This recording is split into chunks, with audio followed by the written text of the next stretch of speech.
Kama hizi hapa, hizi saizi hapa 3,500.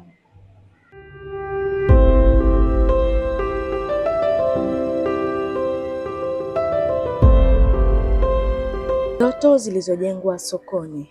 Hadithi ya Eva Adrian. Ni asubuhi na mapema katika jiji la Dar es Salaam. Katika moja ya vituo maarufu vya daladala jijini hapa, stendi ya Makumbusho, harakati za mwanzo wa siku tayari zimeanza kuonekana.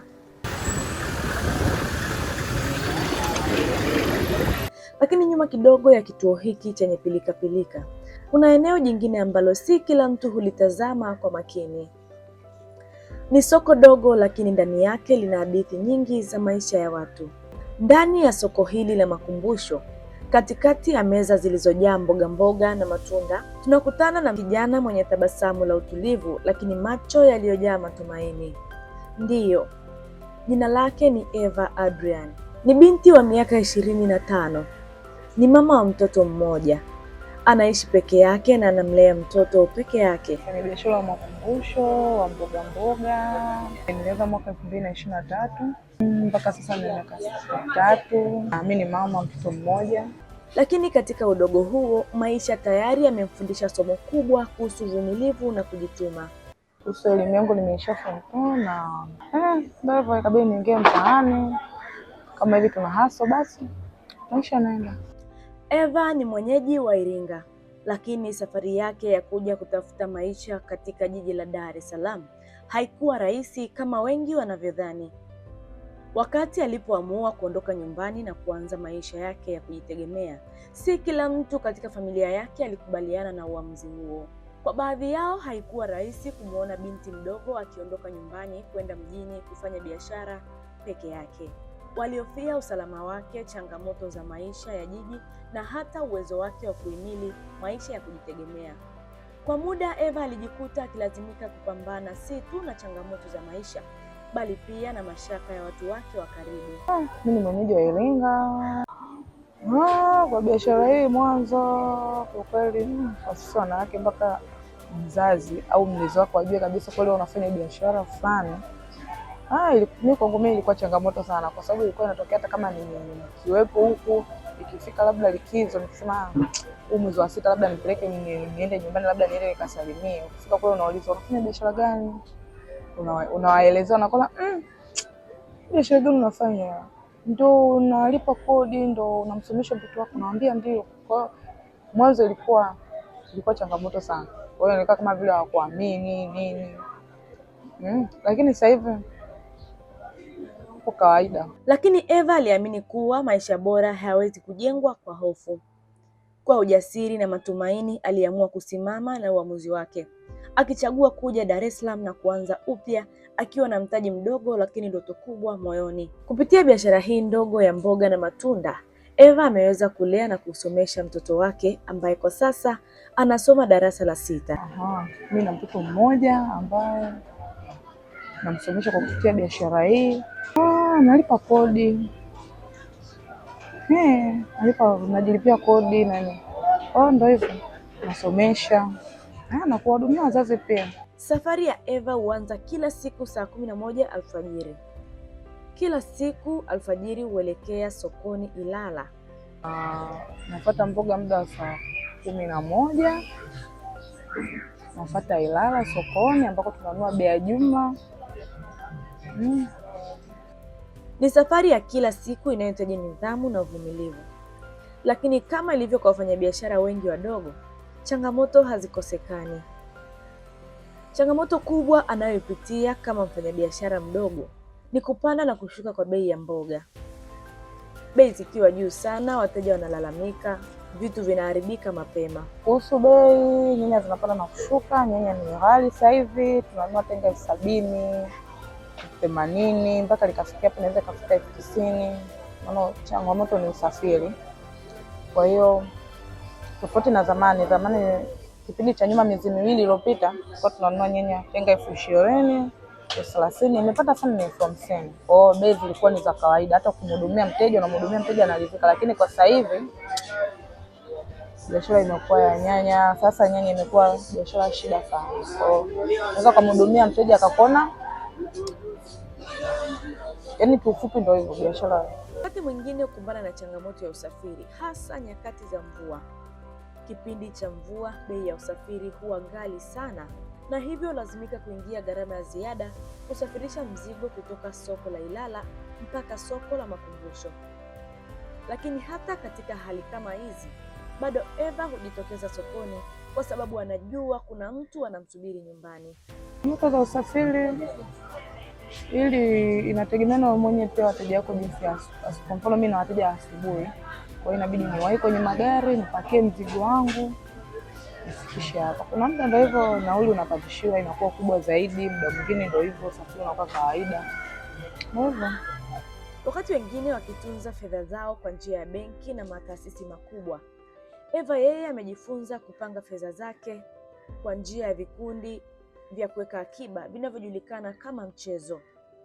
Ndiyo, kupitia mfumo huu wanachama huchanga fedha kidogo kidogo kwa pamoja, na kila mmoja hupokea kwa zamu ili kutimiza mahitaji muhimu ya maisha. Hata kwenye biashara yangu na cheza mchezo, ndio hivyo, nikitokea nakuja napokea na lipa kodi na msomesha mtoto wangu na mambo mengine. Basi maisha na.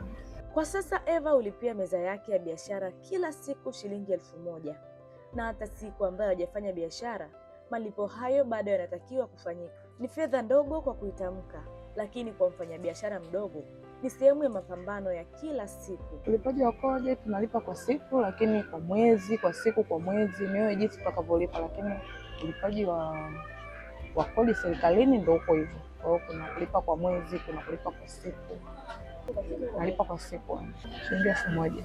Licha ya changamoto zote, Eva bado ana ndoto kubwa, ndoto ya kuongeza mtaji wake, ndoto ya kufungua biashara zaidi ya moja, na ndoto ya kuwasaidia wengine kupata ajira. Kufikiria kuajiriwa, ikitokea nimepata mtaji nikaa na ofisi mbili, siwezi kusimama mimi peke yangu moja kwa sehemu zote mbili, kwa hiyo lazima nitaajiri. Kwa Eva Adrian, meza yake ndogo ya mboga katika soko la Makumbusho si tu sehemu ya biashara, ni mwanzo wa ndoto, ni ushahidi wa mwanamke jasiri, ni hadithi ya mwanamke kijana anayejenga maisha yake hatua kwa hatua katika soko dogo lililojificha nyuma ya kituo cha daladala cha Makumbusho. Katika jitihada za kuhakikisha sauti za wanawake wafanyabiashara wadogo zinasikika, shirika la TAMWA, yaani Tanzania Media Women Association, limekuwa mstari wa mbele katika kutetea haki za wanawake na kuhakikisha changamoto wanazokutana nazo katika jamii zinapata nafasi ya kusikika. Katika kuadhimisha siku ya mwanamke duniani, TAMWA ilikutana na kina mama wafanyabiashara wadogo, ikiwemo wauza mboga na matunda, kusikiliza changamoto zao na kutafuta njia za kupaza sauti kwa jamii na kwa watunga sera. Leo tumekuwa tunazungumza na kina mama mboga kama sehemu ya maadhimisho ya siku ya mwanamke, tukijua kabisa kwamba ni mwezi Machi ambao ni mwezi wa kuwasherehekea wanawake. Kwa hiyo TAMWA leo tumesherehekea siku ya wanawake pamoja na kina mama mboga mbalimbali ambao wametutembelea katika ofisi yetu. Changamoto zao ni nyingi, ikiwemo namna ya kuweza kufuata bidhaa zao asubuhi na mapema alfajiri, ambako kunakuwa hakuna usalama wa kutosha kuweza kwenda huko kupata bidhaa zao. Wengine wanakutana na wezi, wengine wanakutana na mboga zile zinakuwa hazinunuliwi kwa wakati, au wanaonunua na wanashindwa kulipa, pia ni moja ya changamoto. Kwa hiyo pamoja na kuzungumza hayo, kwa sababu tulikuwa tunafanya jambo hili pamoja na CRDB Foundation, wamefundishwa pia kuhusiana na namna ya kukuza mitaji na namna ya kuweza kupata huduma za ukuzaji wa mitaji kupitia benki ya CRDB, jambo ambalo akina mama wamelipokea vizuri sana na wameifurahia elimu. Wameifurahia elimu kwa sababu elimu inawasaidia kutoa maamuzi ambayo ni sahihi kwa wakati sahihi. Jambo jingine ambalo tumezungumza nao ni kuhusiana na ukatili wa jinsia wanaokutana nao huko wanakoenda kuchukua bidhaa zao, lakini pia na hata sokoni kwenyewe, inawezekana pia hata katika familia. Kwa hiyo wamezungumza pamoja na washauri wetu, wanajua sasa namna gani ambapo wanaweza kupata suluhu ya kuzuia ukatili kwao ama kwa wapendwa wao na watu wanaowazunguka. Lakini pamoja na kusikiliza changamoto zao, msaada wa kifedha na uwezeshaji wa kiuchumi pia unahitajika kwa wanawake wengi kupiga hatua. Hapo ndipo taasisi za kifedha kama CRDB zilipoamua pia kusaidia hatua hii. Leo hii nimefika hapa TAMWA nikiwa na mwakilisha mkurugenzi mtendaji wa CRDB Foundation, Madam Tuli Esther Mwambapa, ambaye yeye ni mbeba maono, naweza nikasema hivyo.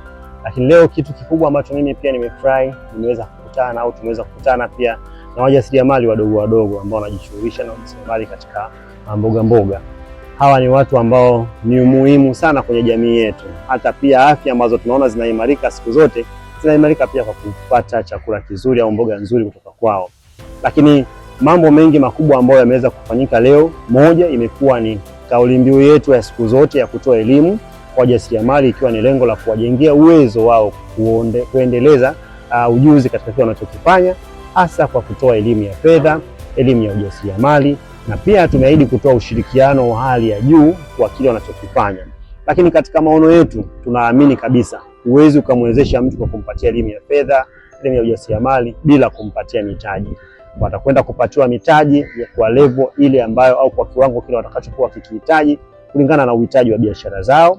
Tutakwenda kuwasaidia, na kwa moja ya mashirikiano haya ambayo tumekuwa nayo na kushiriki leo kama wadhamini wa shughuli hii iliyofanyika leo, tunaamini tutakuwa na mpango mkakati mzuri ambao ni endelevu. Lengo tu ni kuwasaidia wajasiriamali wadogo waweze kutoka pale walipo na kuendelea kufika sehemu nyingine, ikiwa ni sehemu ya kujikwamua pia kiuchumi. Tunaamini kabisa katika nguvu au katika tija kubwa ambao wameiweka katika jamii. Kile wanachokifanya kitawasaidia, na ili kiwasaidie, sisi kama taasisi ya CRDB Foundation kupitia programu ya Imbeju tutakwenda kuwawezesha kwa kuwapatia mitaji isiyokuwa na riba, mitaji isiyozingatia vigezo vigumu kwa wao kufikia, sababu kile wanachokifanya ndio msingi pia wa maisha yao. Makala haya yameandaliwa na kusomwa kwako na Holiness Mbise kutoka Mlimani TV.